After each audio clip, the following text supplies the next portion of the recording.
Okay. What is up, fellow benchwarmers? Welcome to your daily fantasy quickie.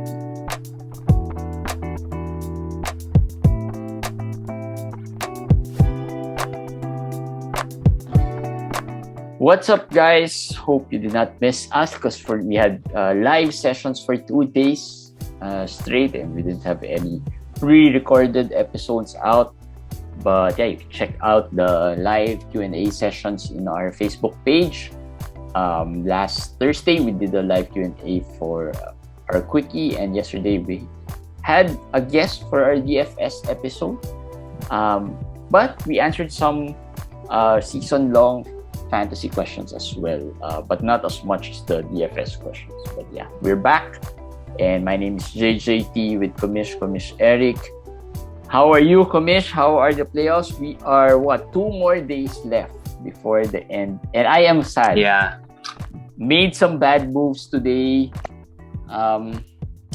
and the curse of being number one is still there, as 2 of my top teams are struggling so far.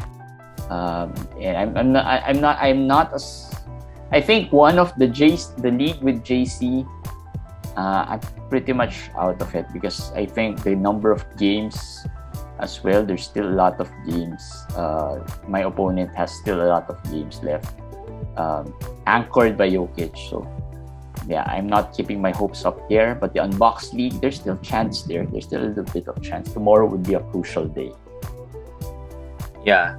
In streaming in the playoffs, you just have to remember that when you add someone, make sure that that player usually has a good schedule for 3 or 4 games or 4 days.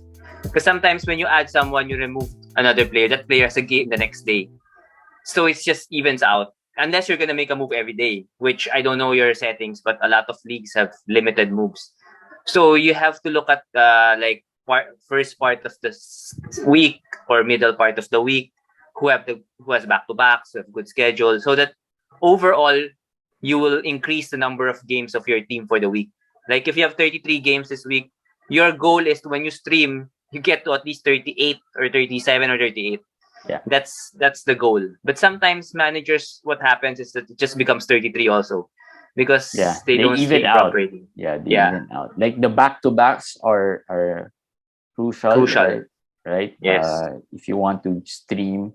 But yeah, sometimes it's also difficult because if you look at sometimes you look at the player who has a back-to-back, and that's the worst player than one player who has no back-to-back, but it's a better player or a better fit for your team. So I think those decisions also come into play. It's not as easy as just adding the player with the back-to-back games, right? So tomorrow, I don't know. I probably won't mind my fantasy teams tomorrow because I have Jokic on the Unboxed League, and then I am against Jokic on the league wherein I have JC's league.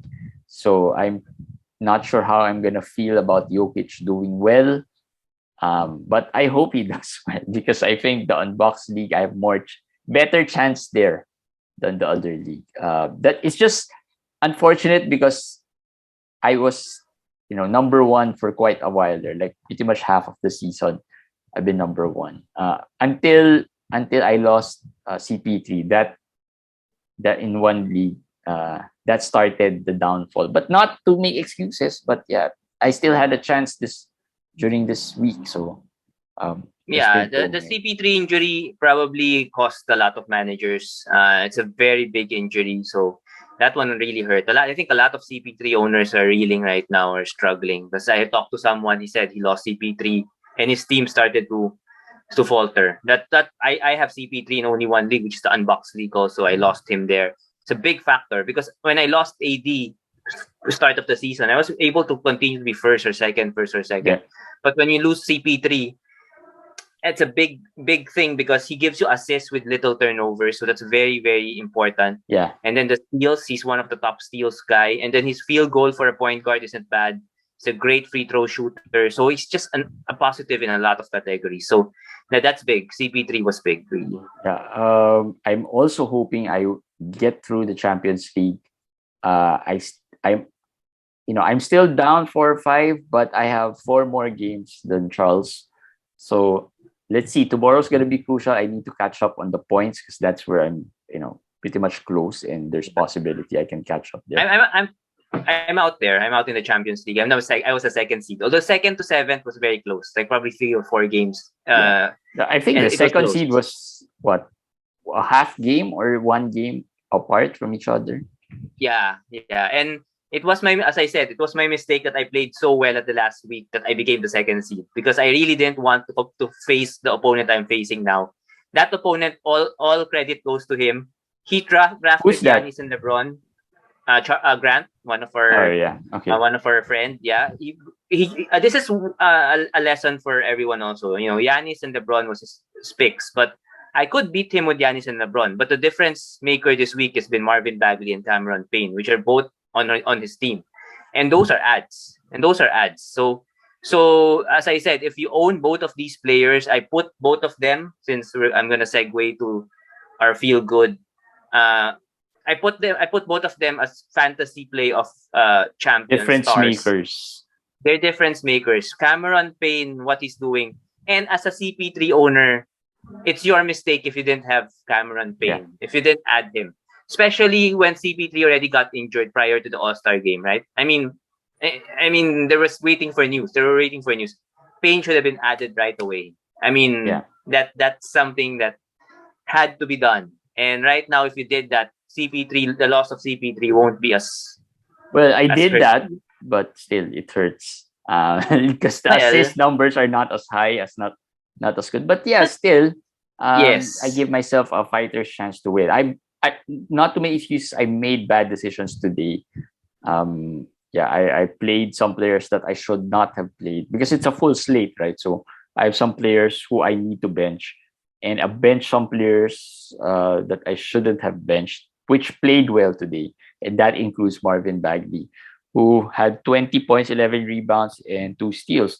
I was telling Komish that, well, I sat him because he was against Boston, and Boston was a great team. Unfortunately, I played the wrong guy because I played a guy who should have been dropped, and I just kept on believing in this guy that he can pull off at least a decent number of rebounds and blocks. But yeah, he did not, and that's Vanderbilt.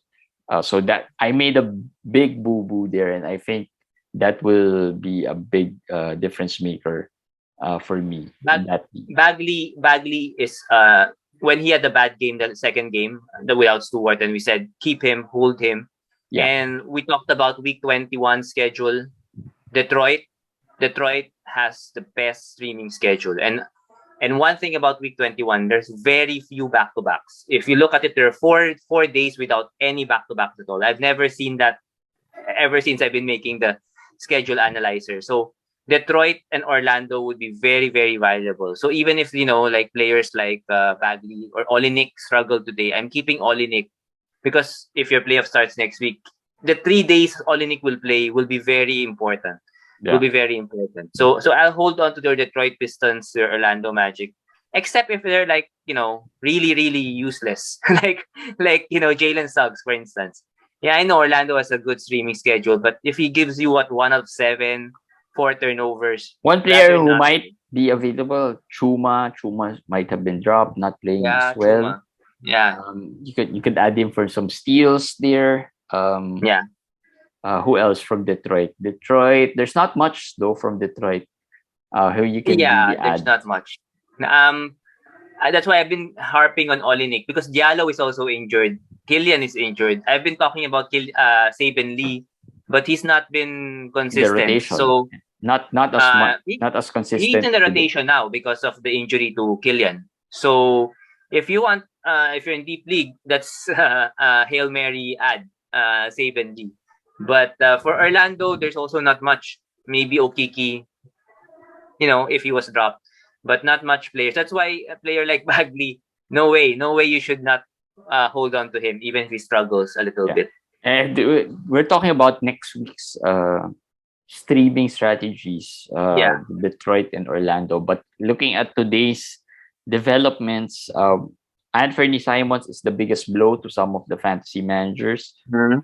If you hoped he would have been the guy in Portland, well, he will be out a couple of weeks at least, and probably we won't see him again. They said 7 to 10 days. That would be week 22, the middle of 22. That doesn't won't surprise me if that extends to the whole of week 22. So that leaves you with 23 and 24. Yeah. 2 weeks. I mean, usually by that time teams just shut down their players if they're like Portland, especially if it's they're like Portland, right? So there. But Justice Winslow seems to be on track to return. Looks like he will return next week. Supposedly, he can return. So let's see. Brandon Williams, I know he Mhm. had a bad game the last game, but they were against the Jazz, I think. Yeah, I mean, that's not a great matchup. Tomorrow they'll be against Washington, right? So that will be closer. that That will will be be closer, and he might have a better chance there of making more impact.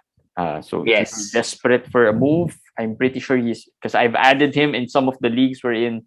I feel like I'm gonna be eliminated already. There's really not much to add at this point. Because at this point, when managers are streaming a lot, because when it comes to the playoffs, the streaming is much more active, right?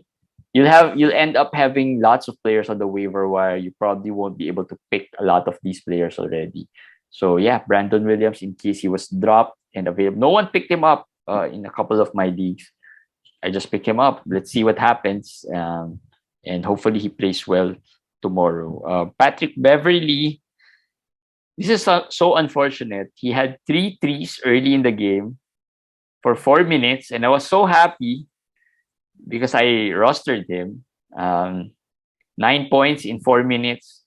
I was telling myself, yeah, Patrick Beverly is gonna have a good game, and then he doesn't come back. He got elbowed in the ear.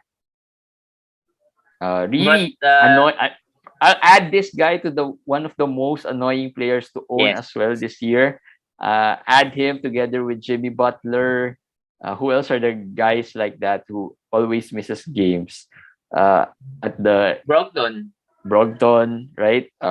But yeah, Patrick Beverly could be out tomorrow. I don't know. There's really no tag yet, but I wouldn't be surprised if he will be.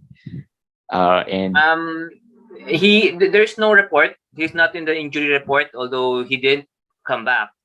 It's Patrick Beverly, so he's uh, not really the toughest. I mean, well, he's a tough guy, but not really the more durable guys that will play through injuries. So, as I said to one person, he hit in the ear, he got elbowed in the ear. If it's a contusion in the ear or something, it could also be a concussion protocol kind of thing because it's in the head, right? So that is something to monitor. Yeah. Pat Bev. Zach Levine could be out tomorrow. He is questionable. Another big name.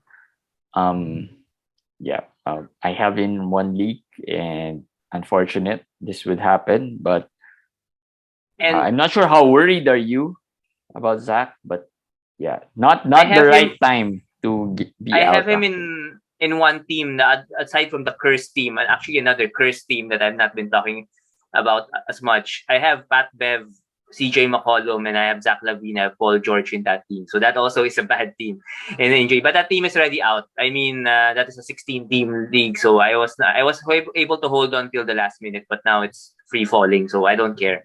So worried, yeah. If I'm an owner of Zach Lavine, even if he plays, he has not been that good recently. I'm sure if you own him, since the knee injury he had before the All-Star, yes, he hasn't really been good. And if Chicago continues to lose some games and then falls away from maybe the third spot or anything, maybe they don't push too much the players, just stay with wherever they are to get themselves healthy. That's very possible. Yeah. But one thing there is Caruso already practiced the whole practice. So I would not be surprised if he comes back. It's not tomorrow, the game after that. So those who are always asking about Caruso stashing him, Maybe now is the time if you really want to. And we have update on Mr. Usage King, Dylan Brooks. Our Coming back. Usage King. I think, I stashed Dylan Brooks in a lot of leagues wherein the playoffs haven't started yet. Yeah.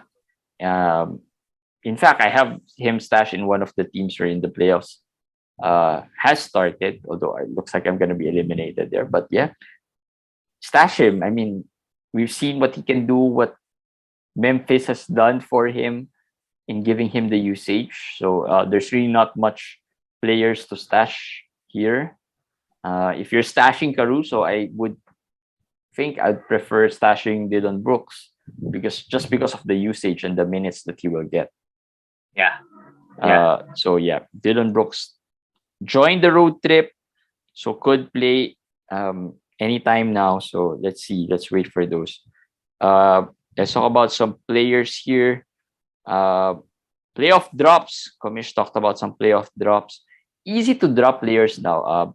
Jalen Suggs is a drop. Markel Fultz is playing better actually Yes. in limited Yes. minutes.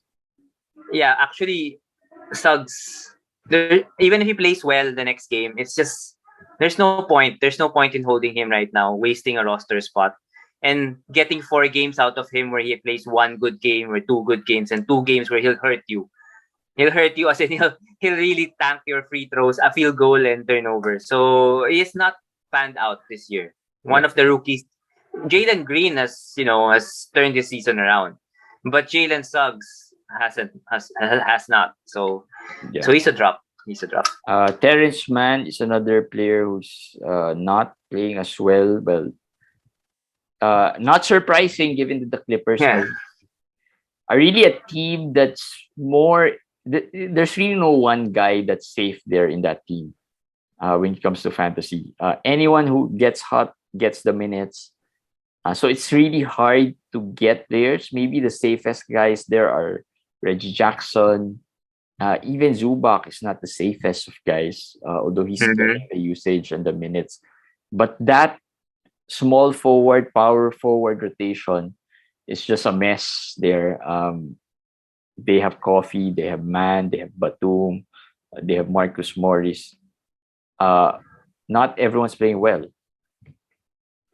Yeah, and that's true. Reggie Jackson probably the only guy really safe with the Clippers. Terrence Mann, he was added everywhere. He was rostered, but now he's off the bench suddenly, and it's just that's just how his season has been.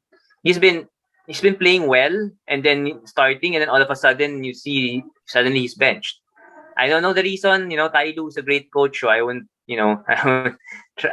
dare to question why he does things like that. But for fantasy purposes, man, actually Hartenstein is borderline. I didn't put him there, but it's also a borderline hold. I think he could be dropped in most cases also. Although he has an upside. He's more of a streamer, I think. Hartenstein. And then Covington. I think Covington at this point, if you're in the playoffs, I mean, I don't see any reason why you should be holding on to Covington. Yeah. If everyone's in the playoffs, no one's gonna pick him up while he's out. That's for sure. No one's gonna waste the move to pick him up to stash him for the next week because the only time managers would do that is if there's word that he's coming back next week and they've already secured that win. So until then, no one's gonna really touch Covington. So if you drop him, you'll get the chance to get him later on. Even if you do, though, he's not as consistent as we expect him to be. So I'd rather stay away. Chris Boucher, Raul Neto, Ish Smith, and Reggie Bullock all have been inconsistent. Well, these are easy drops, I think, for you guys. Maybe let's talk about some borderline holds. Derek White. Well, after a great game the other day, not so great game today. That's just the challenge with White at this point. It made me feel better not picking him up the other day. Yes, and I don't think he's really a bad game, but it's so. I mean, he had 1 steal, 1 block, 11 points. But at this point, if you need players, if you need more players to play. You can use his roster spot to stream. That's possible. That's okay move already at this point of the season. Yeah. The next one is tougher. Russell Westbrook. That one. Yeah, because there's name value. That's the hardest part. Among the three guys you mentioned here, I think Derek White is the easier drop here. Really? Yeah, I Would think. you drop Derek White over Russell Westbrook? No, I wouldn't do that. But because in the first place, I would not have any Russell Westbrook in any of my teams. But Well, that's true. I haven't even noticed how bad or good it has been, but based from words, it's been bad for Westbrook. So yeah, I wouldn't mind dropping him, especially if it's the playoffs. John Collins might be a harder drop. Well, yeah, Collins I will hold. Collins I will hold. Right? Because Collins is, still these guys have name values. That's why it's hard to drop them. But it's the playoffs, and yeah. I mean, I wouldn't mind dropping Russell Westbrook. I wouldn't mind dropping White. I will really have second thoughts dropping John Collins. It's like the emergency button. I won't press that until until I really need to press that. It's not until I'm desperate for a win or trying to get close. But yeah, he is a harder drop, I think. Yeah. Westbrook, I'll just summarize it for me. Westbrook for me is a drop. I don't care if he has 20 points the next game. Don't look at the 20 points. Look at the field goal, 2 out of 11. This week, actually, I think he's shooting less than 30% or something. And just look at your matchups. You probably lost field goal. You probably are struggling in free throws and turnovers because of him. So at the playoff stage, I'll drop Westbrook. White, I'm 50-50. I'm okay with holding White, actually.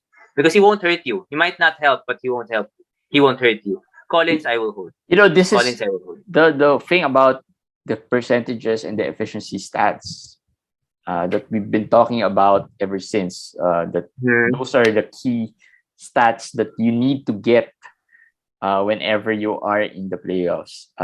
And I've seen it. My teams that have been good efficiency wise are still alive, and those that I've lost one out of those two or two out of those three stats. Those are the teams that have really lost, because if I don't get those, most likely it's either I'm way out already on the points, rebounds, assists, and I probably wouldn't win because if the stocks, even if the stocks are close, I was not able to get field goal or free throw. So those are really crucial stats. So I think for those who have Westbrook, unless you're punting, I'm not sure if punting really still helps in the playoffs. You should be really good with the counting stats, I guess. Actually, in the playoffs, punting is very important. Well, true. But it's a different kind of punting. It's really just concentrating on 5. You just need 5. Yeah.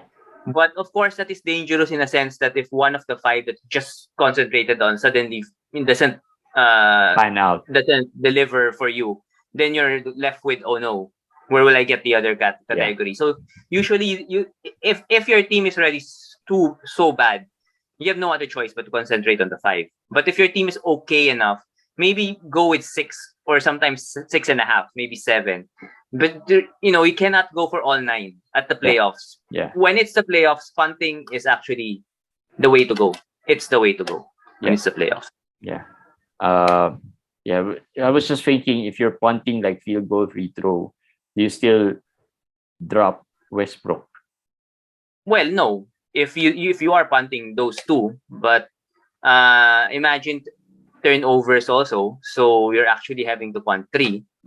So that means you have to win 6. 5 out of the 6. Right? 5 out of the 6. And Westbrook doesn't give you really what? Steals? Blocks? Assists? He doesn't help those. So where does he help? That's my point. Where does he help? If he doesn't help, I mean, if I get Whiteside and he helps in blocks, it's just an example. I'm not saying Whiteside is better, but if he gets me 2 blocks, 3 blocks, at least I know that he's helping in one category. Would you rather have Whiteside now than Westbrook? No, I won't go that far. I won't go that far. I think Whiteside is also just a streamer, just a player that Yeah, adds. Like I mean a Whiteside. specialty kind of Specialty guy, right? ad. Yeah, He won't hurt specialty ad. you. He won't hurt you in the free throws, field goal. In fact, he might help you in the field goal.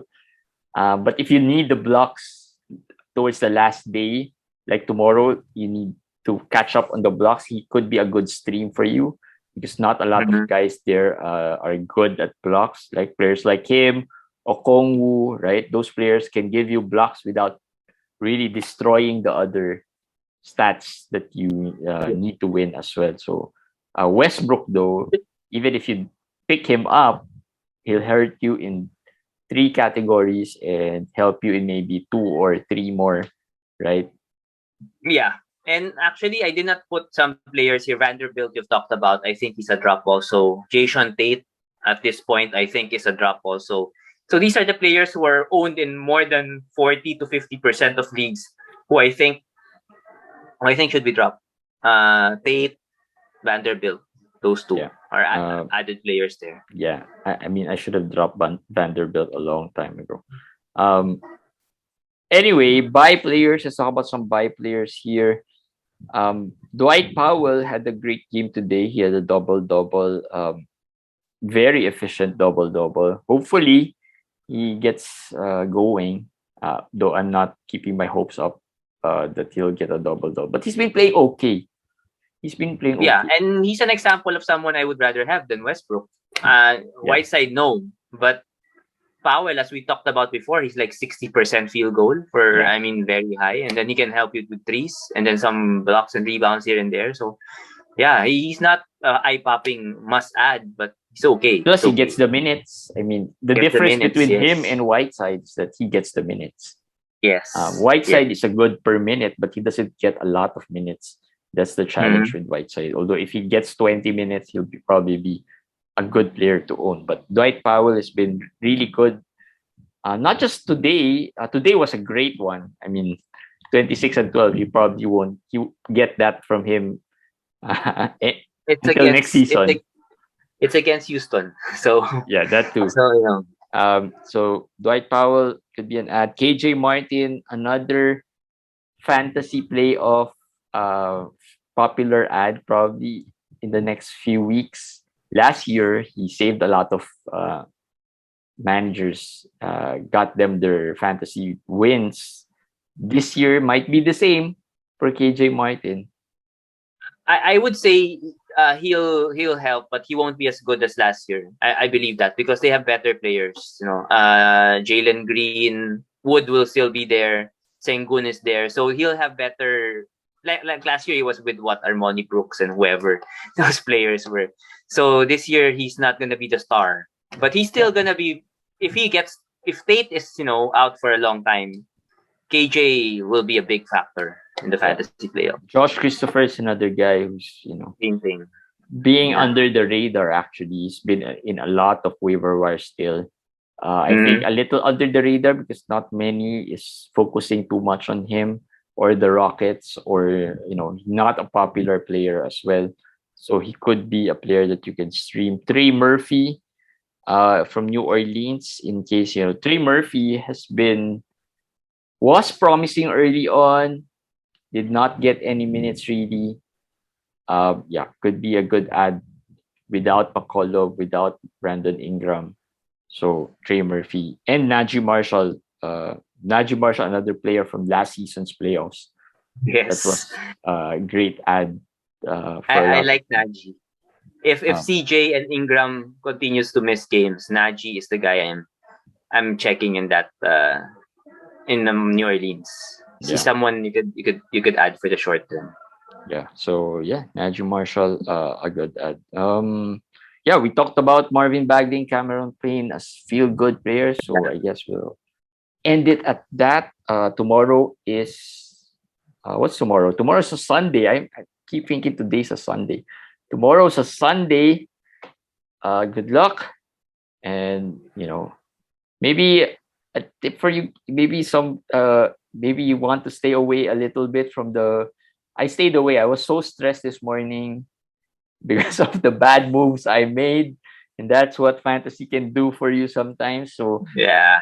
I stayed away from opening my Yahoo app, just to not look at any teams or any players to stream, because sometimes you get so stressed thinking about which players to stream, right?